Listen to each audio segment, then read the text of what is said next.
Please subscribe to Facetv Africa and turn the notification on. Facetv Africa, ẹ jọ̀ọ́, subscribe, hete. Face TV was Swoby. Fellow Nigerians, I'm citizen Adams Ali Oshiomhole. We are bringing our campaign to a close, and I think it's important at this point to speak to you on what I think are the critical issues in the country and the way in which the APC presidential candidate intends to deal with all of those issues that affect your lives, as captured in the plan of action which was extracted from the broad manifesto of the All Progressive Congress. For me, we can summarize these issues into 3 or 4 or 5 items. The first is to defend and protect the unity of the Federal Republic of Nigeria. In my view, of all the candidates on parade, the only one who has proven record of managing a state in which you have people from across the 774 local governments in Nigeria is Senator Bola Ahmed Tinubu, who laid foundation for this unity as governor of Lagos State between 1999 and 2007. He has continued to encourage his successors on the basis of well thought out long-term plan of action for Lagos to ensure that these broad policies are pursued by successive governors. And today, Lagos GDP is much more than many African states. Number 2, Lagos is the only state where you haven't had people fighting, killing themselves on the basis of ethnicity or religious differences. Lagos offers hope to all of us. And we know that Lagos is one of the, if not the most populous state in Nigeria.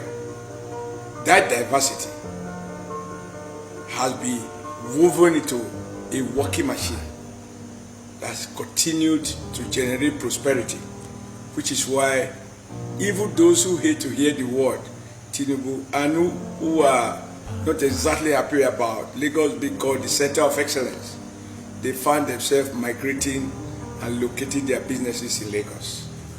In moments like this, Nigeria needs a man who will build a country in which all of us will be proud of the Nigerian Green Passport. A country in which it is no longer who you know that determines what you become, but what you know. In a world that is knowledge-driven, a statesman that recognizes merit is the kind of person we need in times like this. The good news, there is no part of Nigeria where we don't have people who have brains, who have commitment, who are loyal to the Nigerian state. The challenge of leadership is to harness these brains and bring them together, provide leadership, give them the necessary political will to transform Nigeria into truly the greatest country in the African continent, if not in the world. We also understand that many governors, many presidents have made promises about fixing the power generation and distribution system in Nigeria. Tinubu is on record as having the bold initiative to introduce independent power plants, even though he was frustrated by the then president who was running the country under the platform of the People's Democratic Party. Whereas all Nigerians, or let me say many Nigerians, talk about restructuring the country and the right of each federative unit to pursue policies that are informed by the peculiarities of their own federative unit. Bola Ahmed Tinubu, Lagos State Governor, is the only one on record who have moved beyond rhetorics to try to give practical expression to the right of the federative unit to manage their affairs as it suits them, which explains why he created local governments in Lagos. He got the endorsement of the people of Lagos, but he was frustrated by the then President Olusegun Obasanjo, who apparently had it overcome the principles of unitary government, even as he was elected to preside over a federation. He was punished. He was denied access to the revenue that ought to accrue to the local governments. But Asiwaju soldiered on. He chose the path of law and went to court, from High Court to Court of Appeal and to the Supreme Court. And the Supreme Court pronounced in his favor. The Supreme Court decision was ignored by President Olusegun Obasanjo, who was determined to bring Lagos on his knees. But Asiwaju insisted that his task was not to lament the frustrations, the harassment, the intimidation that President Obasanjo was pushing. He went ahead and diversified the revenue base of Lagos State from a meager 600 million to whatever it is today. Of course, like every source of revenue, it fluctuates between 60 and 65 billion naira a month. That is what leaders should do. Not to join the people to lament, but to see challenges as a motivation to work harder, to turn queries to queries, and not to join in lamentation. That is why people like us support him. When I was governor of Edo State, I never hid the fact that I copied a lot of his policies and implemented them in Edo State. And I'm proud to say Edo people are better for it. We do have this issue of tertiary, the quality of education in Nigeria. Besides the fact that we have unacceptable number of school children, who are out of school,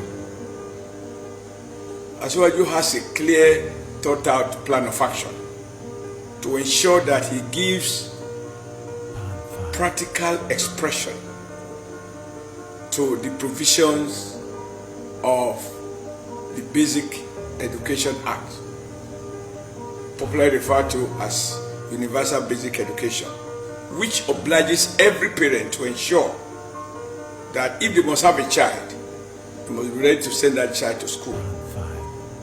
Today, it's a shame on all of us that we have huge numbers of children who are out of school. What it means is that these children have no future in a world that is knowledge-driven and knowledge-based.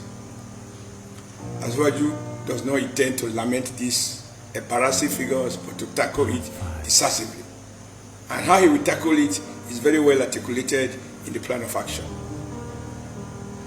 Also related to this is the fact that we do have our young ones who have struggled through public or private primary and secondary schools and get trapped in our federal university system, as well as even state universities, such that a 4-year degree program now take an average of 6 years, sometimes even 7 years. And there's only one dispute that explains this endless disruption of academic calendar. Truth be told, this problem has been with us from the days of the military. It predates 1999. Military government after military government, down to Obasanjo, to Yaradua, Jonathan, and now President Muhammadu Buhari. This problem has lingered on. That doesn't make it acceptable. Senator Bola Ahmed Tinubu, by the special grace of God, when elected as president, will ensure that a 4-year degree program does not last more than 4 years. by ensuring that the integrity of the university, of the academic calendar, is protected. The issue in our university system are not beyond solution. It had to do with funding. As I've had to argue when I was a labor leader and even as governor of Edo State, governance is about appropriate appraisal of challenges that confront leadership and well thought out priorities such that you will find resources to do what you believe in. It is unacceptable that even the finance minister tells us repeatedly that Nigeria is spending about 7 trillion naira every year over the past couple of years in what is referred to or usually described as fuel subsidy, or what I call either opportunity cost at best or BFA stealing in the name of subsidy. Asiwaju in his plan of action is committed to removing this veil and stop this hemorrhage on our national finances, appropriate this 7 trillion in such a way that these resources will be applied to those sectors of the economy, particularly the infrastructure, and not all the infrastructure that we can think of. The most important infrastructure is the human capital.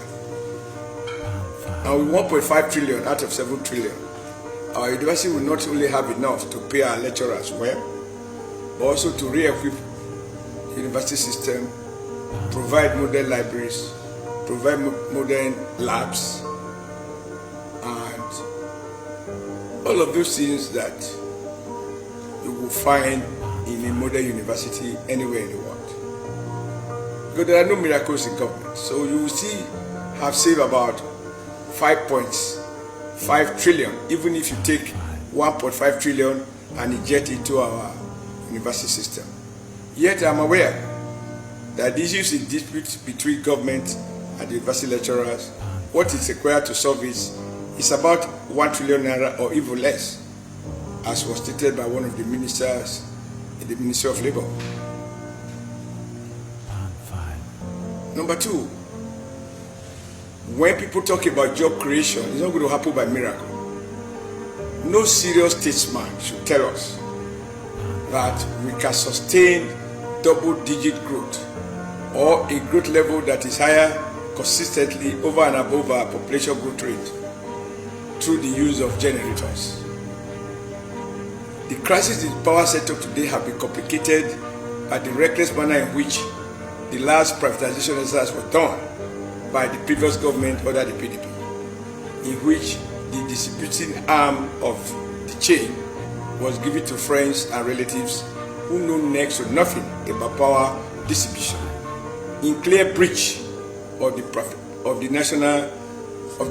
Privatization Act, which says that to be able to participate in the privatization exercise, to bid, you must show proven competence in that field and the financial wherewithal to inject fresh money into the system. I'm on record when this was being done as the governor of Edo State, along with my brother, Governor Uduaga of Delta State. We did a press conference to denounce this reckless exercise and the way and manner in which it was done. Today, Edo Disco is a huge burden and the number one enemy of prosperity. Families are in the dark. Communities are giving estimated bills. Individuals use their money to buy transformer, which ought to be one of the distribution costs. And then those who are added over the discos go shamelessly to collect exorbitant,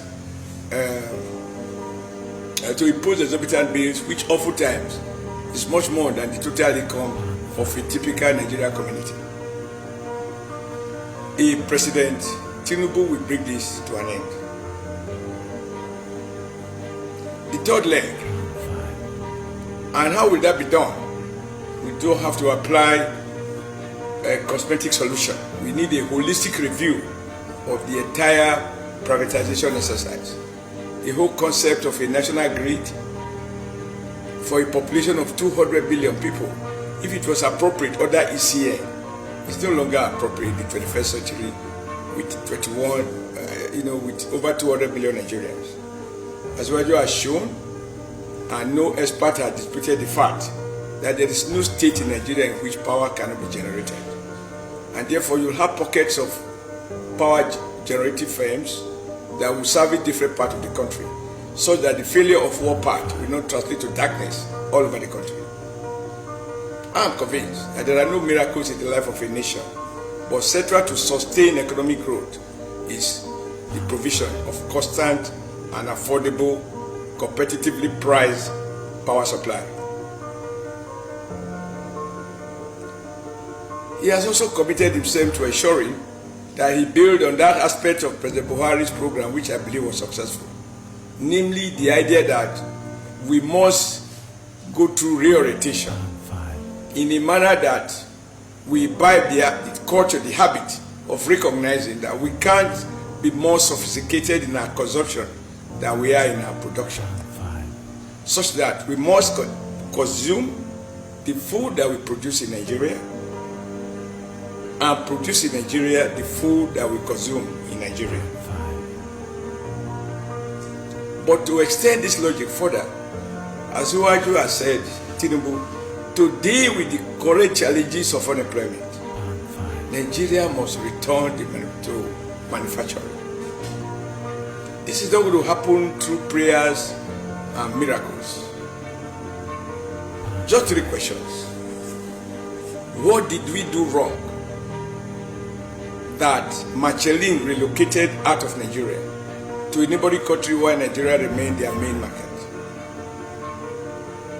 What went wrong such that Dunlop relocated from Ikeja to a neighboring country where they produce with Nigeria as their main market?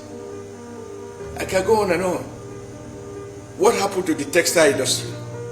We can keep asking these questions such that the industries in Lagos, Ikeja, Isolo, Apapa, all over Lagos, Kano, Bompai, Sharada, Port Harcourt, Transamadi Layout, Aba Textile, Asaba Textiles, Onitsha General Cotton Mill, Funtua Textiles, all those factories in Kaduna that had combined capacity of employing about 30,000 Nigerians, running 3 shifts in a day, and elsewhere. Today, we are all wearing foreign, imported, or even worse, smuggled fabrics. Asuwaju in his action plan is clear that to deal with the problem of unemployment on a sustainable basis and to create decent jobs with decent wages, Nigeria must return to the manufacturing sector, with particular focus on labor-intensive industries. So, my brothers and sisters and fellow citizens, this election is important, not in the conventional way in which people have been saying it, that it will be a make or mine. No. It's important because we can see the consequences of long-time neglect of young people. The popular saying that an idle mind is a devil workshop is staring us in the face. For want of appropriate language, we now dealing with the consequences of unemployment and not yet the root cause of unemployment. And so we've rushed out of jargon. It is either we refer to some as terrorists, and there are terrorists. We refer to other categories of criminals as bandits, and they behave like bandits. We have kidnappers. Crime is expressing itself in various ways, but one thing is clear: the best we can do with the armed forces is to deal with the consequences of unemployment. The armed forces will not create jobs. However, this is not to suggest, as Waju is aware, that in the long run, we have to deal with the issue of unemployment. Please subscribe to Facetv Africa and turn the notification on. Face TV Africa, ẹ jọ̀ọ́ ẹ subscribe, hete. Face TV was Swoby.